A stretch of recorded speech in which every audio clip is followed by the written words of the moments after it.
All right, guys, Mike here from Arizona. I am with Andrew from Club Reef, and we're talking a little bit about anemones, the good, the bad, the ugly, and all the things you should know, because I know everybody's looking to get one for their tank, especially if you just started out. You might have seen clownfish hanging out in them, thinking it's cool. And let's find out a little bit more from Andrew.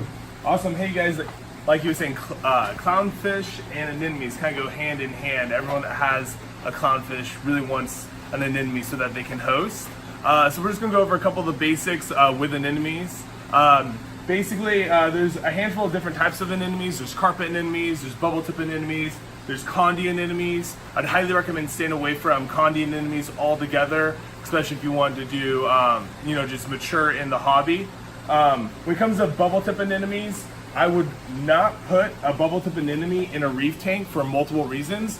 The main reason is because they will wander. They have a foot and they like to go find a place where they're happy. A lot of times anemones will find a place. So let me stop you there. So they wander around the tank. It's most corals, don't you just glue them to the rock? Correct. Yeah, let's just look at this one. So last night we got in from LA.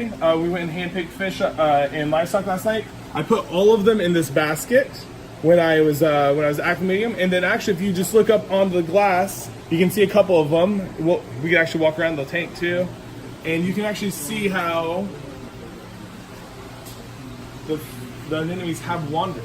And that's a good 15 inches from where I put them, 18 inches. Wow, they moved quite a bit. And who would have known that they move around the tanks quite sporadically like that? So the biggest deal I have with the anemones moving and walking is basically if you have some high-end SPS or some high-end corals, they will sting. There will be coral warfare essentially, like we talked last time. That's my biggest con with bubble tip anemones. So for people who are not familiar with the term coral warfare, because even my own brother was like, what is coral warfare when he talked about it? Let's talk about coral warfare and what that is. So a lot of corals have these things called sweeper tentacles. And basically what they're going to do is it's a defense mechanism in the wild to keep stuff away from them, from attacking them, eating them, etc. But in a reef aquarium, they're just going based off natural instincts. But when they throw their sweeper tentacles, they can literally have contact with other corals that they will sting and damage. And basically, we're talking about like tissue damage or cell damage.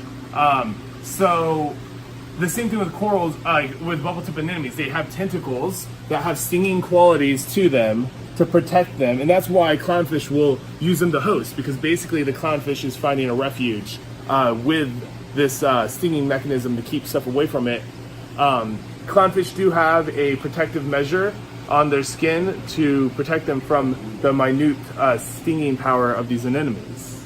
So being that they walk around on you like this, would it be safe to say that you should have covers over your power heads? Because I'm kind of seeing you don't have a cover on your power head right here. Let's look at this. I do have power heads in here. I actually turned them off last night when I threw the anemones in this tank, specifically because if they do walk on you and they get sucked up into a power head, they will become a million pieces into your tank, and they'll be sending those stinging tentacles all through your tank that can do damage on a reef, and potentially even nuke your tank. I've heard lots of stories of people losing an anemone, they didn't realize it, and it nukes their tank completely. So pretty much everything crashed. Gone, crashed, yeah. So that's an expensive lesson learned. It is. So they make a lot of products that you can build over your power heads that will basically prevent the anemones from getting chopped up. Okay, so let me ask you this. I see a lot of green in here. Are there different colors to these guys, or? Yeah, no, definitely. So like a lot of so these are all like kind of green bubble tips. They have some pink tips and some acid wash. There are also rose bubble tips that will have pink and red hues to them. And then I know right now there's a huge fad or kick on higher end anemones. Basically, you'll see Colorado Sunburst or Arizona Sunset, and basically it's just color morphs on these anemones that people have basically aquacultured into them and kept the colors and grew the colors and made a stable strain of it essentially. Okay, so you said before, basically, if I was to do a reef tank, that I should probably stay away from anemones altogether for those particular reasons you mentioned. Yeah, for your specific tank, based off what I've heard on your goals, I personally would not put BTA or any other anemone. You know, you might get away with a carpet anemone, which we haven't really discussed. Carpet anemones are, I don't have one in house. They actually come in a lot more colors. When I say that, I'm using it loosely. They have blues and purples, reds and rainbows, greens and yellows, and they're just kind of more unique. They're a little bit higher end, and they just take up a bigger footprint in your tank. So a lot of people that have smaller tanks really don't find them conducive. Right. I've heard that they actually eat a lot of fish, though. Is that true? Once they get, you know, established in your tank and they're happy, they will consume fish if given the opportunity. So basically what you're saying is if I'm pretty much attached to any of my fish, I probably shouldn't get a carpet anemone or something like that? I wouldn't get carpet anemone if you love your fish. Okay, gotcha. So. Noted. And so is there any particular like special type of lighting that I should do if I was to get an anemone tank? Or yeah, so lighting, you're gonna have to have moderate lighting, nothing too crazy. If you want to keep your colors, so if you do have really low lighting, you might lose color in your anemones because they are still photosynthetic, even though they will also eat, you know, carnivorous foods. But yeah, lighting is going to be a factor in the game. Like obviously, if you have too low or too high, you're going to bleach them out. Okay, and then if they bleach out, are you able to get the color back? Yes, definitely. Actually, I found a coral behind a rock over in this tank, or sorry, an anemone behind a rock, and I threw it over in here, and within 4 days, it was 100% back to normal. Okay, gotcha. So. And should you feed an anemone? I know some corals require feeding. You can definitely spot feed them, maybe mysis shrimp or brine shrimp, or I've even seen people feed silver sides to their anemones. So. Do they tend to grow faster when fed? I don't know if that's 100% proven. I know with the carpet anemones, I would say that's proven, or mostly agreed upon, but I don't know if that's 100% with the bubble tips. Gotcha. So. Bubble tips, would they tend to be the easiest types of anemones, or what would you say would be the like beginner type anemone when you're getting into that realm? I would definitely say bubble tip anemones are very easy to moderate.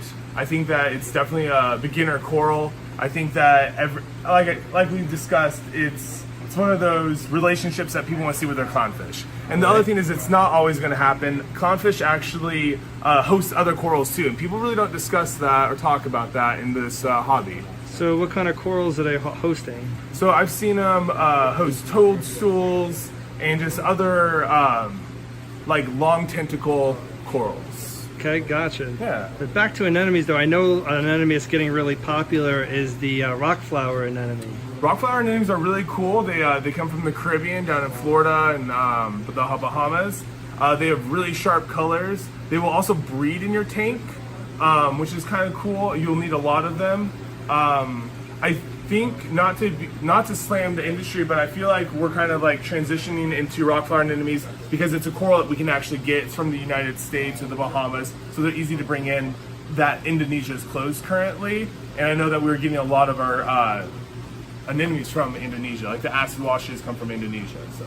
Gotcha. So would you consider that a beginner anemone? Yeah, rock flower anemones are definitely a beginner anemone as well. I think that they're really sharp, relatively inexpensive. Easy overall. When it comes to breeding, so what's interesting about the bubble tip anemones is they will split naturally if water parameters change and they think they have to save themselves, or if they just get too big, they can split naturally. The other cool thing is you can actually cut them in half with a razor blade. Really, and that won't hurt it or kill it?